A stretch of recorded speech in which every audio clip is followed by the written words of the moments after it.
7 दिन लगातार रेप, एक नहीं दो नहीं पूरे 23 लड़कों ने किया रेप। ड्रग्स देकर किया रेप और बनाते रहे वीडियो। नमस्कार, हमारे खास शो ये हिंदुस्तान है में आपका स्वागत है और मैं हूँ आपके साथ महक सौदानी। यूपी से आई इस खौफनाक रेप की खबर ने दरिंदगी की सारी हदें पार कर डाली। रूह कपा देने वाला ये मामला उत्तर प्रदेश के बनारस का है, जहां एक ग्रेजुएशन की छात्रा को किडनैप कर पूरे 23 दरिंदों ने लड़की के साथ दिन रात बलात्कार किया। सुनकर भी शरीर में कंपन होती है कि पूरे 7 दिन तक एक लड़की का बलात्कार होता रहा, लेकिन किसी को कुछ खबर नहीं हुई। दरअसल 19 साल की ये लड़की ग्रेजुएशन की छात्रा है। ये लड़की 5 भाई बहन है, जिस कारण घर में आर्थिक मदद के लिए पढ़ाई करने के साथ ही ये युवती एक होटल से जुड़े स्पा सेंटर में भी काम करती है। हर दिन की तरह एक दिन वो अपने काम पर निकली, लेकिन घर वापस नहीं लौटी। 29 मार्च को लड़की घर से निकली और 4 अप्रैल को बदहवास हालत में रिगड़ कर घर पहुंची। इन 7 दिनों में जो दरिंदगी इसके साथ हुई वो सुनकर आपके भी रोंगटे खड़े हो जाएंगे। लड़की काम खत्म कर लौट रही थी कि तभी उसे रास्ते में उसका दोस्त राज विश्वकर्मा मिला, जिसके बाद लड़की उसके साथ घूमने चली गई। इस दौरान राज जबरदस्ती उसे लेकर एक होटल में गया और वहां उसके साथ पहले जबरदस्ती की, लेकिन जब लड़की ने विरोध किया तो उसने जबरन उसका रेप किया और उसका वीडियो भी बना लिया। 23 मार्च को जब बेटी अपने घर आने लगी तो राज के जानने वाले समीर, आयुष सिंह समेत कुछ और लड़के होटल में आए। उन्होंने उस लड़की को होटल में ही रोक लिया। फिर वीडियो वायरल करने की धमकी देकर सभी ने उसके साथ बारी बारी से रेप किया। लड़की का फोन भी उन्होंने छीन लिया, इसलिए वो किसी को फोन भी नहीं कर पा रहे थे। लड़की खूब चिल्लाई, लेकिन किसी ने उसकी एक नहीं सुनी। लड़की को पूरे दिन होटल में रखने के बाद अगले दिन 30 मार्च को उन लड़कों ने अपने अन्य दोस्त, जिसमें सोहेल, अनमोल, दानिश, साजिद और जाहिर, इन सबको शामिल किया और होटल बुलाया और फिर सबने मिलकर लड़की का गैंग रेप किया और साथ साथ इसका वीडियो भी रिकॉर्ड कर लिया। इन सबसे पहले लड़कों ने लड़की को ड्रग्स सुंघाए और फिर जब वो नशे में धुत हो गई फिर उसके साथ रेप किया। इसके बाद लड़कों ने होटल से निकलकर लड़की को गाड़ी में बैठाकर मलदहिया स्थित कॉन्टिनेंटल कैफे ले गए। वहां बेहोशी की हालत में फिर लड़की के साथ रेप किया। 2 दिन तक मलदहिया के आसपास के होटलों में साजिद के दोस्त इमरान, दानिश, सोहेल, शोएब, जैब और अन्य लड़कों ने अलग अलग जगह लड़की के साथ रेप किया। ये लोग लड़की को शहर से काफी दूर ले गए थे और उसे धमकी देते रहे कि अगर उसने किसी को भी बताया तो उसके सारे वीडियो वायरल कर देंगे। 3 अप्रैल की रात साजिद ने लड़की को एक कार वाले के साथ बैठा दिया। लड़की इन दिनों पूरी तरह नशे में थी, इसलिए कौन उसे कहां ले जा रहा था उसे कुछ समझ ही नहीं आया।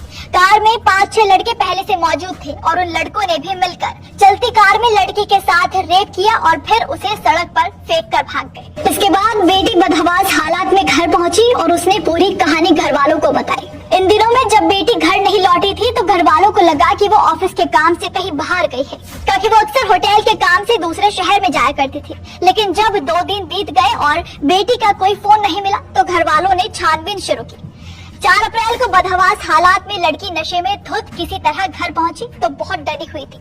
बेटी की इस हालत के बाद उसके पिता की तबीयत बिगड़ गई और होश में आने के बाद जब लड़की ने अपनी कहानी सुनाई तो घर वालों के पैरों तले जमीन खिसक गई, जिसके बाद उन्होंने थाने में शिकायत दर्ज कराई। लड़की का मेडिकल हुआ तो रेप की पुष्टि भी हो गई। युवती की मां की शिकायत पर मुकदमा दर्ज कर 6 आरोपी गिरफ्तार किए गए। गिरफ्तार युवकों में ललापुर निवासी साजिद, हुकुलगंज निवासी आयुष सिंह और दानिश खान, मलदहिया निवासी अनमोल, सिगरा निवासी इमरान समेत कई अन्य शामिल हैं और फिलहाल इनसे पूछताछ की जा रही है।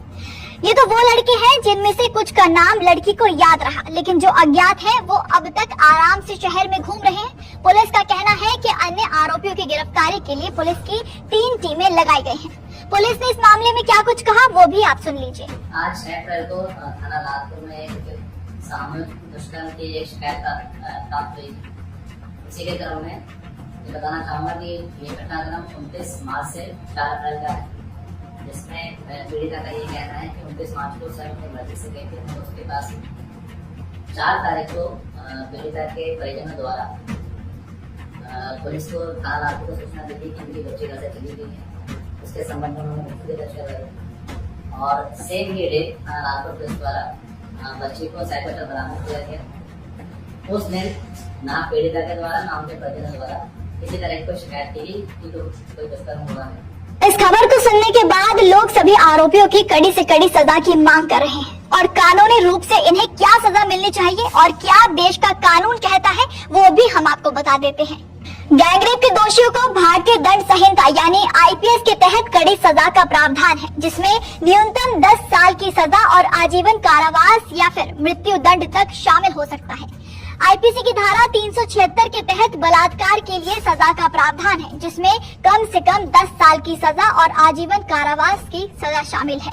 आईपीसी की धारा 376 डी के तहत यदि बलात्कार में कई लोग शामिल हो तो सजा और भी गंभीर हो सकती है, जिसमें आजीवन कारावास या मृत्यु दंड भी शामिल हो सकता है।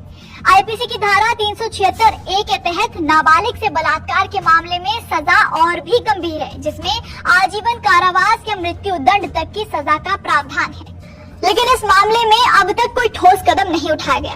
कमाल है ना, पूरे 7 दिन तक दिन रात रेप हुआ। होटल, लाउंज, कैफे, कार, सड़क, हाईवे, हर जगह एक लड़की के साथ हैवानियत होती रही। 23 लड़के भेड़ियों की तरह उसे नोचते रहे, लेकिन किसी एक पुलिस, एक अधिकारी और किसी नेता तक की नजर इस अपराध पर नहीं पड़ी। आखिर क्यों? ये पूरा प्रशासन, पूरा तंत्र आखिर किस नशे में चूर था जो इस अपराध को नहीं देख पाया? लड़की को नशे की हालत में एक जगह से दूसरी जगह ले जाया जाता रहा। दरिंदे सड़कों पर खुले घूमते रहे, लेकिन किसी को शक तक नहीं हुआ। ऐसे कैसे हो सकता है? और केंद्र की भाजपा सरकार अक्सर बेटी बचाओ बेटी पढ़ाओ के नारे लगाती रहती है। तो मेरा सवाल है योगी सरकार से कि ऐसे जघन्य अपराधों के बाद जब बेटी बचेगी ही नहीं तो पढ़ेगी कैसे? कहाँ गए महिला सुरक्षा के वो वादे, वो दावे? शायद चुनाव होते ही खत्म हो गए। और सरकार को अब इस बेटी को न्याय दिलाना ही होगा, क्योंकि ये हिंदुस्तान है, संविधान से ही चलेगा।